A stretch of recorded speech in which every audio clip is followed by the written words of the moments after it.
जब supreme court में मनीष सिसोदिया जी की बेल का केस सुना जा रहा था, तब सुप्रीम कोर्ट ने प्रोसिक्यूशन से बहुत तीखे सवाल पूछे। उन्होंने बार बार ईडी से एक ही सवाल पूछा कि आपके पास मनीष सिसोदिया जी से जुड़ी हुई मनी ट्रेल कहाँ है? क्या उनके पास पैसा आया? क्या उनके परिवार के पास पैसा आया? क्या उनके किसी परिवार के या उनसे किसी जुड़ी हुई कंपनी के पास पैसा आया?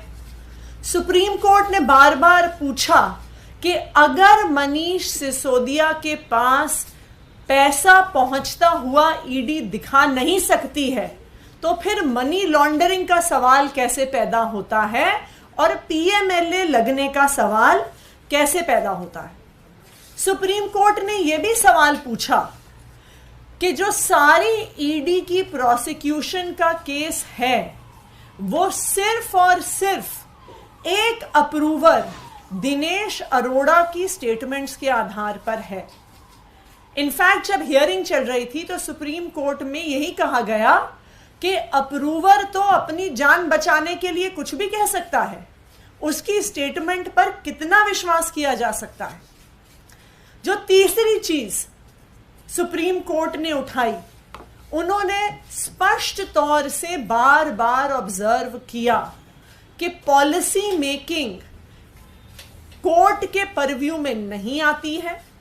पॉलिसी मेकिंग में अगर लॉबिंग हुई भी तो लॉबिंग इलीगल नहीं है जब तक क्विड प्रो क्वो इस्टेब्लिश नहीं होता कि पैसे एक व्यक्ति से दूसरे व्यक्ति के हाथ में गए और जिस व्यक्ति के हाथ में गए उसने उस ब्लैक के पैसे को व्हाइट करने की कोशिश की, यानी मनी की लॉन्ड्रिंग की कोशिश की, तब तक पीएमएलए लागू नहीं होगा, तब तक कोई गुनाह नहीं होगा। इन तीखी ऑब्जर्वेशंस के बावजूद आज कोर्ट ने एक विपरीत ऑर्डर दिया है। जो सारे मुद्दे कोर्ट ने बार बार खुद उठाए, आज ऑर्डर में सुप्रीम कोर्ट ने बेल मनीष सिसोदिया जी को नहीं दी है। इसलिए अब हम जो ऑर्डर सुप्रीम कोर्ट ने दिया है वो शायद अभी थोड़ी ही देर पहले अपलोड हुआ है सुप्रीम कोर्ट की वेबसाइट पे, उस ऑर्डर को हम स्टडी करेंगे। उस ऑर्डर में जो भी सारे कानूनी मुद्दे उठाए गए हैं उसको आम आदमी पार्टी, हमारे सारे वकील गहराई से देखेंगे और जो सारे लीगल ऑप्शंस हमारे पास अवेलेबल हैं उनके आधार पर हमारे नेक्स्ट स्टेप्स को डिसाइड किया जाएगा। सुप्रीम कोर्ट का हम सम्मान करते हैं, लेकिन उस सम्मान को करते हुए भी हम बहुत सम्मान पूर्वक ये कहना चाहते हैं कि हम आज जो सुप्रीम कोर्ट ने निर्णय दिया है उस निर्णय से असहमत हैं और उस निर्णय को लेकर आगे क्या क्या कानूनी कार्रवाई हो सकती है उसको बिल्कुल एक्सप्लोर करेंगे। आम आदमी पार्टी एक ईमानदार पार्टी है। अरविंद केजरीवाल और मनीष सिसोदिया के नेतृत्व में जो दिल्ली सरकार चली है और आज भी चल रही है, आज तक 1 रुपए के भ्रष्टाचार में भी कोई भी आम आदमी पार्टी का नेता शामिल नहीं हुआ है। आम आदमी पार्टी ईमानदार थी, ईमानदार है और ईमानदार रहेगी। और मुझे आज भी इस बात पे पूरा भरोसा है कि आम आदमी पार्टी पे कितने केसेस होते रहें, लेकिन आखिरकार एक भी पैसे के भ्रष्टाचार का सबूत सामने नहीं आएगा, क्योंकि ना आम आदमी पार्टी ने कभी भ्रष्टाचार किया है ना कभी भ्रष्टाचार करेगी। धन्यवाद। मैम, लेकिन 338 करोड़ रुपए का एक नया आंकड़ा अब देखने को मिल रहा है। आर्गुमेंट के दौरान 338 करोड़ का कोई रेफरेंस नहीं था, लेकिन कहीं ना कहीं लग रहा है उसी आधार पे बेल रिजेक्ट हुआ। देखिए, ये 338 करोड़ क्या है, ये तो एक बारी ऑर्डर आएगा तो उसको स्टडी करना पड़ेगा।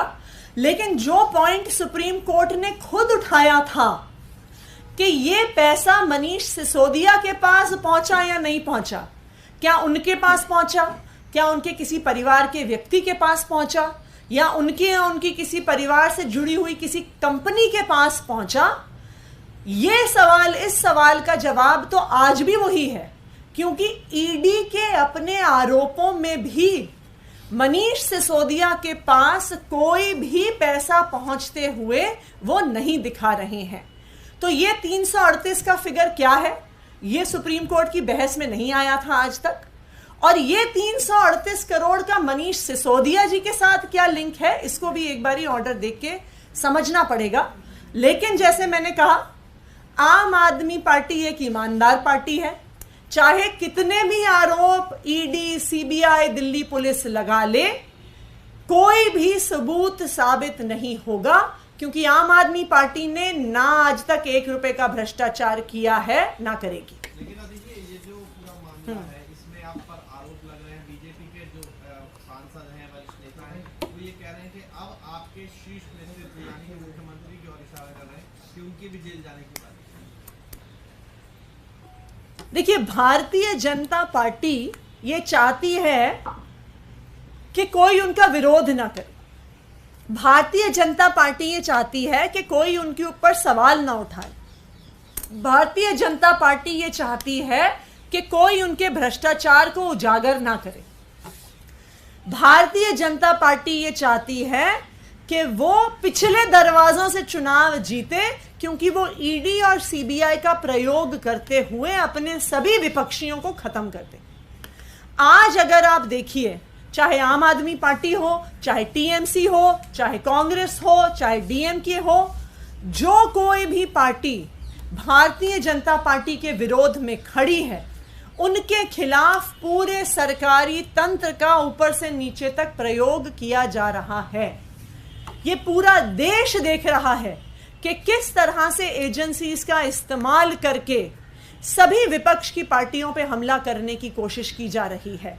और अगर भारतीय जनता पार्टी के नेता ये आरोप लगा रहे हैं, ये ऐसी ही बात मीनाक्षी लेखी जी ने संसद में कही थी, जब संसद में दिल्ली सर्विसेज बिल पर बहस चल रही थी और विपक्ष के किसी नेता ने सवाल उठाया था, तो उन्होंने तो सदन में ही बोल दिया था कि अब आपकी ईडी में अरेस्ट होने की बारी है, अब आपकी जेल जाने की बारी है। ये भारतीय जनता पार्टी के सत्ता का अहंकार है, लेकिन इस सत्ता के अहंकार का जवाब देश की जनता देगी।